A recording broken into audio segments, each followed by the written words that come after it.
On the eve of Monday, the 22nd of May 2023, smoke billowed from the basement of the Manila Central Post Office in Lawton, Manila. Shortly after, the flame that made the smoke became a fire. The fire then spread and crawled its way up the building. Paper, wood, and other materials in the post office served as kindling to feed the fire, which then grew into a roaring blaze. For the next 30 hours, one of Manila's great landmarks stayed alight, to the horror of eyewitnesses and the citizens of Manila. This video looks into the post office fire from my perspective. I felt compelled enough to make a video about it due to how circumstances lined up, and I thought it was interesting enough to talk about. As the sun rose on that fateful Monday morning, the building continued to burn. Since it's a post office, there's plenty of mail and documents to keep the fire going. It started from the basement, where packages are kept and sorted. I know this because I once had to go there for a package long ago. It cost me $12, if I remember correctly. That fire naturally climbed up the main level, which is mostly a wide open space with a really high ceiling, which may have given the fire plenty of oxygen to sustain it.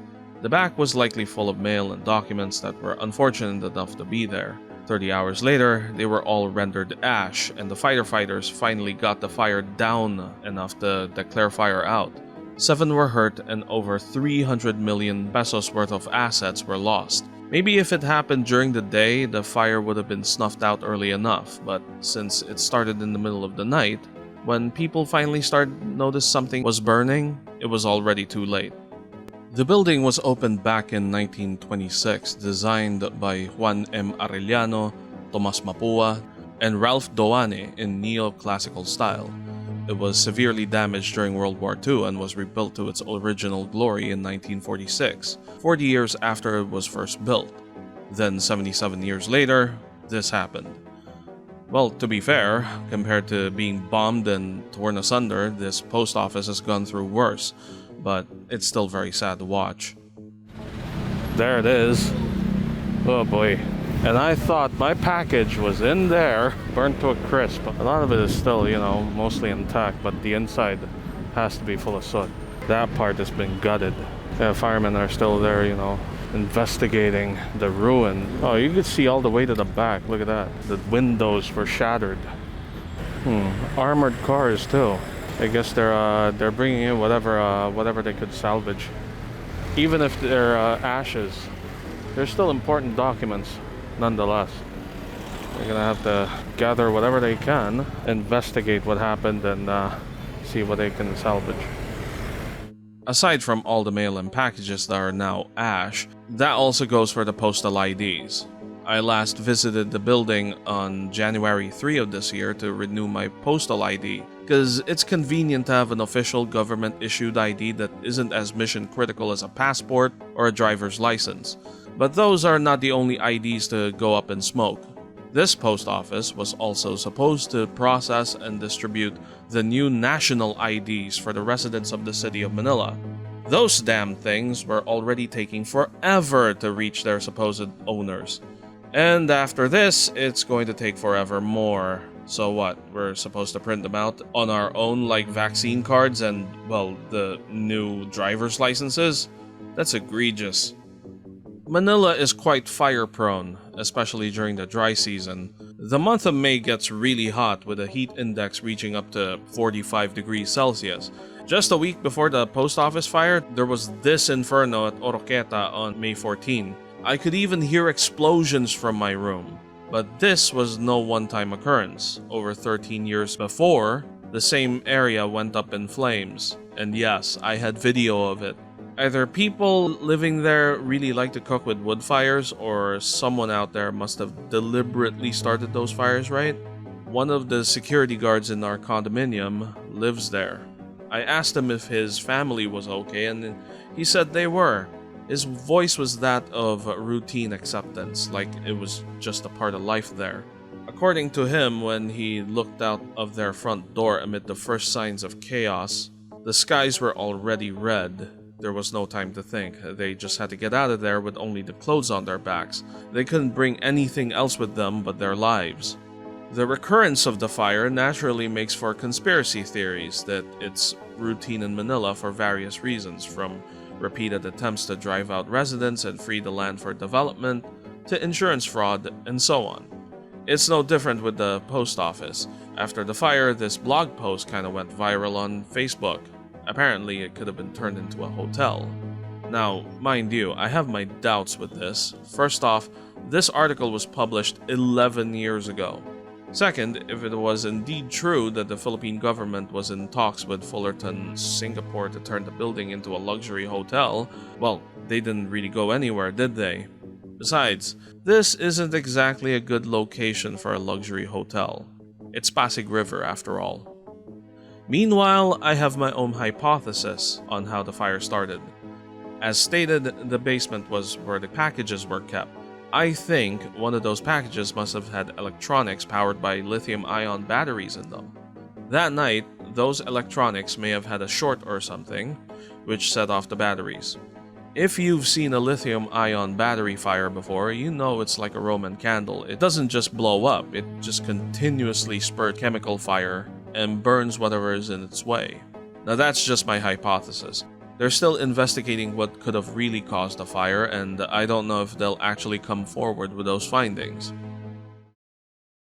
Now, let's get to why the fire wasn't just a minor event for me. Over a month before, I ordered stuff from a certain website that YouTube viewers may be familiar with. Yeah. When I bought broadcast headsets from Amazon last February, they arrived here from Indiana within a week. Because of course, Jeff Bezos would have this company operate with supervillain levels of efficiency. Employees can't even pee and poop on company time without taking a pay cut. But this package, it was going to take a while. It also doesn't help that it went the other way. I thought it was gonna cross the Pacific Ocean since it seems like the logical path from British Columbia. However, it actually went eastward, crossed the Atlantic Ocean, entered Germany, and then crossed the same lands Genghis Khan conquered 800 years ago. A month later, it finally arrived here in the Philippines, and it was cleared by customs and was stamped to then be brought to the delivery office. Since I live in Manila, it was going to be the Manila Central Post Office. Now look at the date. I called up PhilPost and they told me that there was a chance that it may not have been sent yet to Manila Central Post Office since they tend to do so a day after approval. They then gave me the number to SMED, the Surface Mail Exchange Department, located at Port Area, because that's where it was being processed. Now, those numbers did not work. I couldn't get in touch with SMED and I called multiple times throughout multiple days. I then resigned to my fate. My LTT store merch was likely turned into ash. But then, Thursday morning, 24th of May, I was woken up by the doorbell. It was a postman. My package arrived. Yo. Look at what woke me up this morning. I actually got it. Here it is. I thought you were Ash! Ah! I don't know if that was a miracle or just a fortunate result of inefficiency. In any case, it got here. Great way to wake up. Anyway, here's a brief unboxing. So I'm going to open this one first, the desk pad. Right, awesome. Change this manky old icky desk pad in 3, 2, 1. Ah, there it is. There's the water bottle. Although, I don't think I got this color. Hold on. Oh, I did get this color. Why? I would have gotten this. Oh well, it is what it is. Hey, I got 2 water bottles now. I got this. And I got my aqua flask that I've been using for almost 2 weeks now. And finally, for the main event, here it is. Ah, dude, it does feel good. There's the bit holder. Here are the bits. The ratchet adjustment going from left to right. Number 1 is the other way around compared to other ratcheting screwdrivers. And number 2 is just a very small and feels very crispy. Compared to what I have, the Xiaomi ratcheting screwdriver, well, for one thing, a lot longer. Number two, yeah, the adjustment is a bit longer. And the ratcheting is the other way around. And this one skips, I think. The ratcheting on this is way better. Oh no, the Work Pro is actually even louder. But also not as doesn't feel as crisp. The ergonomics, they got it so right. It feels way better than this. This is still okay. It's not bad, but this fits right in the hand. The heft and the build quality of the whole thing makes you feel like, yeah, this is a substantial tool. This is detachable though, which is useful. So now you get a snub nose, just like that.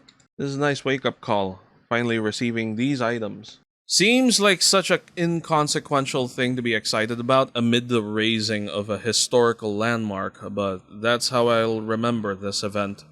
I don't know about you, but I'll take that as a silver lining. This tree is called the potong, Brangtonia asiatica. Nice leaves. There's also a guy over there taking pictures, so I came here with the same mission I do. It's gonna be a waste if they actually tear it down. I've been in there quite a few times before, and Manila continues to be made to look more modern while tearing down places like this. I used to come here every now and then to get my mind off of things, but as you can hear, cars pass by here quite a lot. There are businesses here.